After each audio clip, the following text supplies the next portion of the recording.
Hi guys, this is Mrs. Dunnigan and I'm going to do a quick mini lesson review on compound sentence parts tonight. So we're going to start with our definition of a compound subject.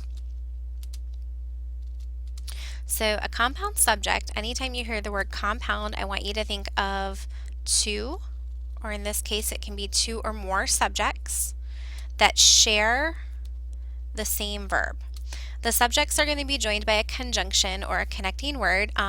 Common ones would be if you've ever heard a teacher refer to your coordinating conjunctions as fanboys. Each letter in fanboys stands for one of the coordinating conjunctions. If you are not familiar with that, I would definitely do a Google search and check it out. It's a really great way to memorize your coordinating conjunctions. So if we look at our example, we have coats and jackets are on sale at the mall. And so I've already gone ahead and underlined for you that coats and jackets are our compound subject, and they are sharing the verb are. Over here we have, and I'm going to change colors, a compound verb, or you will hear it referred to as a compound predicate, is made up of two or more verbs. So essentially it's the same number is over here, two or more verbs, so we're talking about verbs now, and they're going to share the same subject. Alright, and you're oftentimes going to see the verbs joined by a conjunction as well. So in this case, we've got one subject here. A sales clerk sorted and folded the stack of sweaters. So our sales clerk, and I'm actually going to go back to the yellow, is our subject. That's what I used for over here. It is a single subject though this time. And then what is the sales clerk doing? Sorted, so that's one verb. Folded, that's another verb, and you're noticing that that and is joining the two simple predicates. Okay, so this is a simple predicate. It's also a compound predicate. All right, it is a really good practice when you are trying to figure out what part of speech something is or how it's used in the sentence to go ahead and cross out prepositional phrases. And the reason that I say that is that a prepositional phrase, nothing can be found in the prep phrase except for it starts with a preposition, it may have some adjectives, or possibly a conjunction, and then it always has to end in the object of the preposition, which is a noun or a pronoun.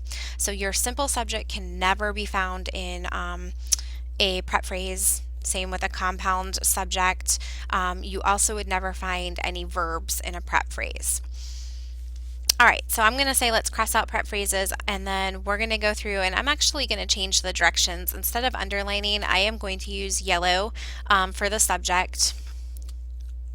And then I'm going to use green for our simple predicate and just keep it consistent with our highlighting in the boxes. Okay, number one, Beth and her mom went holiday shopping at the mall. And so right off the bat, I notice that we do have some prep phrases, one to be exact, sorry about that. And so I'm going to go ahead and I am going to cross out at the mall. And I'm doing that because at is a preposition and mall is the noun. It's in OP, the object of the preposition, and so the subject and the verb or the predicate cannot be in that.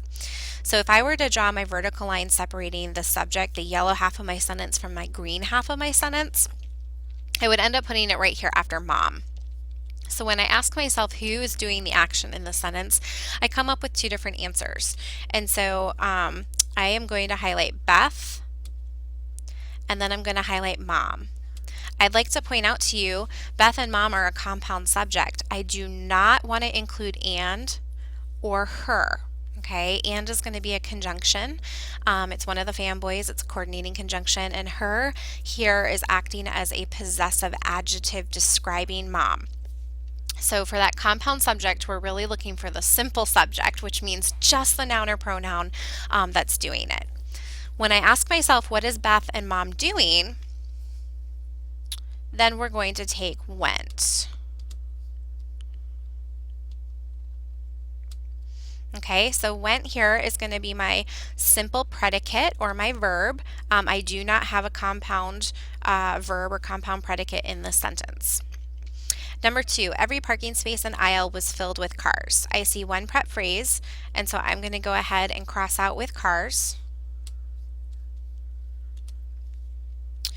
And then when I look at who or what is doing it, it's going to be a what since there's no people in this sentence. And so we are going to say space and aisle. Okay, that's my compound subject. Notice that once again, I don't want every parking because every and parking are describing space. All right, and so these two are adjectives describing the noun space. Then I want to get my predicate, my simple predicate, and I need to decide if my simple predicate is compound or not. So what about the space in the aisle? Well, it should be was filled. All right, guys, I want you to pay attention right here. The main thing that the space in the aisle, the verb that goes with them is filled. Our main verb is filled, it's action. All right, was right here is going to be a helping verb. And so I have one verb phrase. I do not have a compound predicate though. For it to be a compound predicate, I want you to go back up to this example with the sales clerk, sorted and folded. And so I'm seeing two distinct actions joined by a conjunction. So be on the lookout for that. Having two verbs, though, in the sentence does not guarantee that it's compound. Here, this is one verb phrase, one simple predicate. All right, number 3, in the parking lot, they circled and waited for a long time. Ooh, on this one, I see two different prep phrases. So in the parking lot, I'm going to cross that out, and for a long time. All right, if I go grab my subject, who or what is doing it? Whoops. And I don't want that to be yellow. Sorry about that. We don't want the prep phrase to be yellow.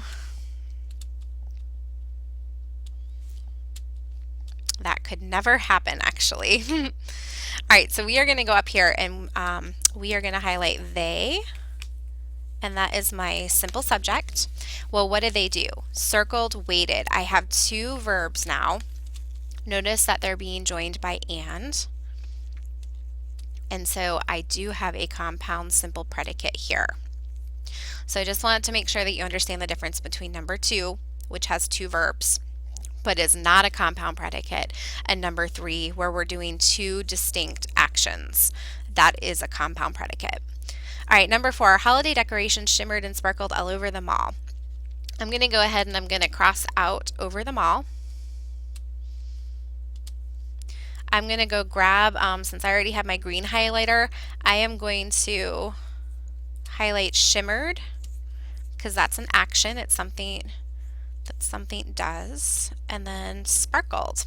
So I have a compound predicate again.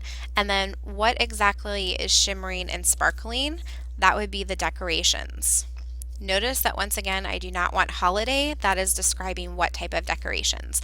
They're not Christmas decorations. They're not red and green decorations. They're not Halloween decorations. They're not, we could put in a whole bunch of different adjectives. They're not large decorations. It's just the decorations are shimmering and sparkled. All right, number 5, shoppers strolled or hurried quickly from store to store. All right, I've got two different prep phrases here. From store is actually one prep phrase. From is the prep, store is the OP, and then I actually have a second one with to store.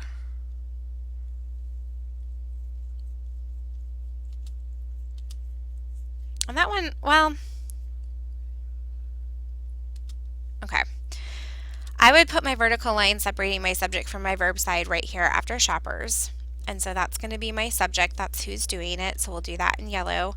And then strolled is going to be one of my simple predicates. And then hurried. And we don't want the word or. So we see that this is a compound simple predicate. I don't want quickly. That's telling me how they hurried. And so that is an adverb. All right, last one. Throughout the mall is going to be a prep phrase. And so I'm going to cross that out. And I'm also going to cross out in their arms as a prepositional phrase. And then when I look at what's left, men and, we're going to change that. Men and women carried huge packages. I see that I have two simple subjects, and so I'm going to highlight both of those. So we have a compound subject. And then what are they doing? They carried. They're only doing one thing. So they just have a simple predicate with carried.